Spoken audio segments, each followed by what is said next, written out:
దివ్యవాణి TV వీక్షిస్తున్న మీ అందరినీ మరీమాత దయ్యముందు అనే కార్యక్రమానికి ప్రేమతో ఆహ్వానిస్తూ ఉన్నాం. ఈరోజు మన ధ్యానాంశంలో కూడా పాత నిబంధన పితామహుడైనటువంటి అబ్రహాము జీవితానికి మరి తల్లి జీవితానికి ఉన్నటువంటి ఆ పోలికను మళ్ళీ మనం ధ్యానించుకోబోతూ ఉన్నాం. గత ధ్యానాంశంలో మనం మరి తల్లికి అబ్రహాముకి ఉన్నటువంటి జీవిత పోలికలను ధ్యానించుకున్నాం. వారి వయసుతో నిమిత్తం లేకుండా భగవంతుని యొక్క పిలుపును అందుకుని దేవుని పిలుపు తమ జీవితంలో నెరవేరడానికి ఏ విధంగా వాళ్ళు తమ జీవితాన్ని అంకితం చేశారు, అదేవిధంగా దాన్ని నమ్మి ఏ విధంగా తమ జీవితాల్లో ముందుకు వెళ్ళారనేటువంటి విషయాన్ని ధ్యానించుకున్నాం. సంతాన యోగ్యత లేనటువంటి వయసులో అబ్రహాముకి మరి తల్లికి దేవుడు సంతానాన్ని ఇచ్చినప్పుడు ఆ సంతానాన్ని వాళ్ళు ఏ విధంగా స్వీకరించి తిరిగి మళ్ళీ భగవంతునికి సమర్పించడానికి శ్రేష్టమైన బలిగా దేవుని సన్నిధానానికి వచ్చారనేటువంటి విషయాన్ని కూడా మనం ధ్యానించుకున్నాం.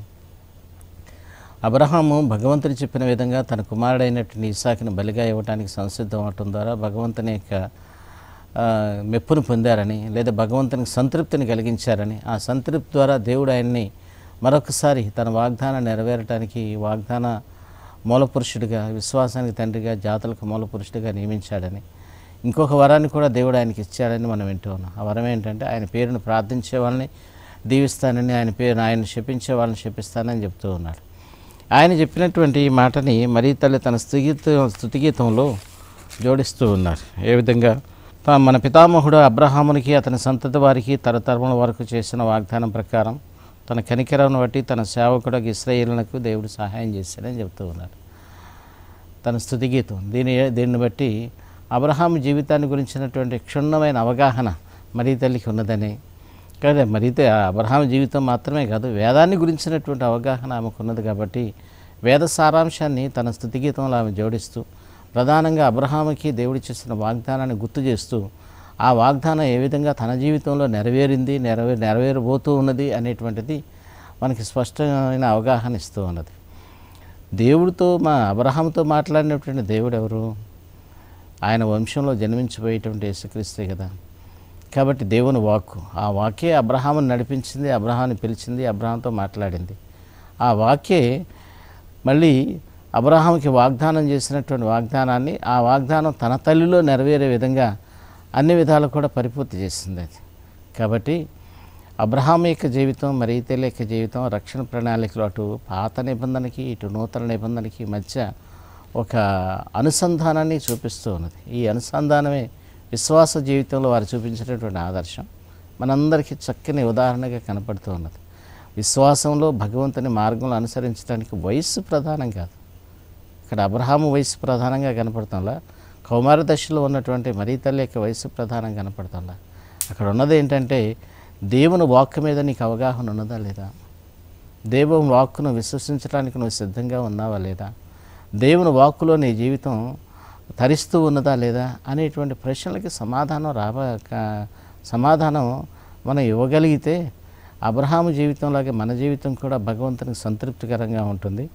మరి తల్లి జీవితంలాగే మన జీవితం కూడా ప్రభు యొక్క అనుగ్రహాలతో లేకపోతే ప్రభు యొక్క దాసులుగా లేకపోతే దాసురాలుగా ముందుకు వెళ్ళడానికి అవకాశం అనేది ఉంటుంది. విశ్వాస జీవితంలో అవగాహనతో కూడినటువంటి ఆ సందర్భమే ప్రతి మనిషి యొక్క జీవితంలో ఉండవలసింది. మరి తల్లి ఇశ్రాయేలు జాతిలో జన్మించినటువంటి అబ్రహాము యొక్క సంతానం.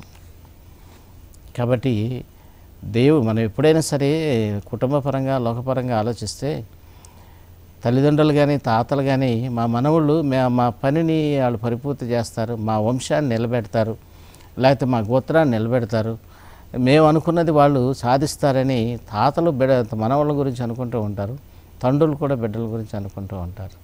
కాబట్టి అబ్రహాము సంతానంలో జన్మించినటువంటి మరి తల్లిని గురించి పరోక్షంగా ప్రవచనం పలికినటువంటి ఈ అబ్రహాము ఆయన వంశంలో జన్మించినటువంటి మరి తల్లి ద్వారా తాను పలికినటువంటి పలుకులు నెరవేరటం, లేదా దేవుడు తనతో మాటలన్నీ కూడా నెరవేరటం పరలోకంలో ఉండి చూసి సంతోషిస్తూ ఉంటారు కదా. కాబట్టి పితరుల యొక్క వాగ్దానాలు, పితరుల యొక్క ఆలోచనలన్నింటినీ కూడా పరిపూర్తి చేయవలసినటువంటి వాళ్ళు, వాళ్ళ వారసులుగా వచ్చినటువంటి వాళ్ళు. ఇది మనందరి జీవితాల్లో ఒక ఆశాకిరణంగా ఉండాలి. మనం ఏదో పుట్టామా పెరిగామా లేదా మన పని మనం చేసుకుంటూ ఉన్నామా అనేది కాకుండా మన నుంచి మన తల్లిదండ్రులు ఏం ఆశిస్తూ ఉన్నారు, లేకపోతే తాత ముత్తాతలు ఏం ఆశించారు, వాళ్ళ కుటుంబం నుంచి, వాళ్ళ గోత్రాల నుంచి ఏం ఆశించారు, దానిని మనం ఎంతవరకు సాఫల్యం చేస్తూ ఉన్నాం అనేది ప్రతి వ్యక్తి కూడా తన జీవితంలో ఆలోచించాలి. మనకే మన స్వార్థపూరితమైన జీవితాలు కాదు మన జీవితాలు, భగవంతుని కోసం బ్రతికేటువంటి జీవితాలు మన అందరికీ కూడా. కాబట్టి అబ్రహాము యొక్క వాగ్దానాలని, అబ్రహాం పలికినటువంటి ప్రవచనాలని, లేదా ఆ దేవుడు అబ్రహాంతో చెప్పిన మాటలని మరీ తల్లి ఆమె సంతానంగా వచ్చినటువంటి ఆమె ఏ విధంగా తన జీవితంలో పరిపూర్తి చేసిందో మరి నువ్వు నేను ఎందుకు చేయకూడదు? అటు భగవంతుని యొక్క వాగ్దానాలు కానీ, లేకపోతే మన పితరులు, లేకపోతే మన తాత ముత్తాతలు కోరుకున్నటువంటి కొన్ని అంశాలను కానీ మన జీవితంలో ఎందుకు పరిపూర్తి చేయకూడదు అనేది ఒకసారి మన అంతరాత్మను ప్రశ్నించుకోవాలి. పెద్దల యొక్క మనోభావాలకు అనుగుణంగా మనం ఎప్పుడు కూడా నడుచుకోవాలనేది అన్ని సాంప్రదాయాల్లో మనం వింటూ ఉన్నాం. కాబట్టి మరీ తల్లి జీవితం ద్వారా మనమందరం ఇక్కడ గ్రహించాల్సింది ఏంటంటే, దేవుడు మన నుంచి ఏం కోరుతూ ఉన్నాడు అది ముందు గ్రహించాలి. రెండవది, మన పితరులు మనల నుంచి ఏం ఆశిస్తూ ఉన్నారు, ఇది మనలో ప్రతి ఒక్కరం కూడా ఆలోచించాల్సినటువంటి విషయం. కారణం ఏంటంటే, ప్రతి మనిషి కూడా ఈ లోకంలో కారణ జన్మడే.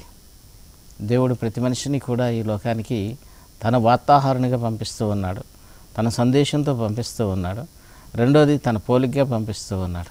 అనామకంగా ఏ వ్యక్తిని పంపించడం లేదుగా. అనామకుడిగా అబ్రహాము రాలా ఈ లోకానికి, అనామకుడిగా అనామకురాలుగా అబ్రహాం వంశంలో జన్మించినటువంటి మరీ తల్లి రాలా. మరి నువ్వెందుకు అనామకుడు అవుతావు, నువ్వెందుకు అనామకురాలు అవుతావు? కాబట్టి మరీ తల్లి యొక్క ఆదర్శాన్ని నువ్వు తీసుకున్నట్లయితే, మరీ తల్లి యొక్క జీవితంలో ఆమె ఏ విధంగా అబ్రహాముకి చేసిన వాగ్దానాన్ని పరిపూర్తి చేసిందో, నీ జీవితంలో కూడా నీ పితరులు నీ నుంచి ఆశించినటువంటి కొన్ని కోరికలు కానీ, కొన్ని విషయాలు కానీ, లేదా దేవుడు నేను ఈ లోకానికి పంపించినటువంటి అంశంలో ఉన్నటువంటి ప్రధానమైన ఉద్దేశాలు కానీ నువ్వు ఆలోచించినట్లయితే, తప్పకుండా ప్రతి మనిషి తన జీవితంలో భగవంతుని యొక్క వాగ్దానాన్ని నెరవేర్చేటువంటి ఒక వాగ్దాన పుత్రుడిగా మిగిలిపోతూ ఉంటాడు. అబ్రహాముకి మాత్రమే వాగ్దాన పుత్రుడు కాదు, మరీ తల్లికి మాత్రమే విమోచనకర్తగా జన్మించేది. ఈ కుటుంబంలో, ఈ లోకంలో ఉన్నటువంటి ప్రతి విశ్వాస కుటుంబంలో కూడా ఒక వాగ్దాన పుత్రుడు పుడుతూ ఉంటాడు. లేకపోతే పుట్టే పిల్లలందరూ కూడా వాగ్దాన పుత్రులే.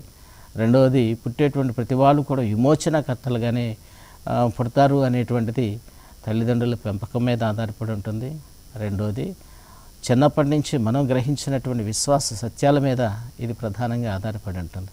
అందుచేత ఈ అబ్రహాము మరీ తల్లి జీవితాల్లో ఉన్నటువంటి పోలికలో ఉన్నటువంటి ప్రధానమైన ఉద్దేశం, ప్రధానంగా ప్రతి ఒక్కరూ కూడా దీనిని ఆదర్శంగా తీసుకున్నట్లయితే తప్పకుండా మనందరి జీవితాలు కూడా ఈ లోకానికి ఉపయోగపడే జీవితాలుగా ఉంటాయి. నిరర్ధకమైన జీవితాలుగా ఉండకూడదు కూడా.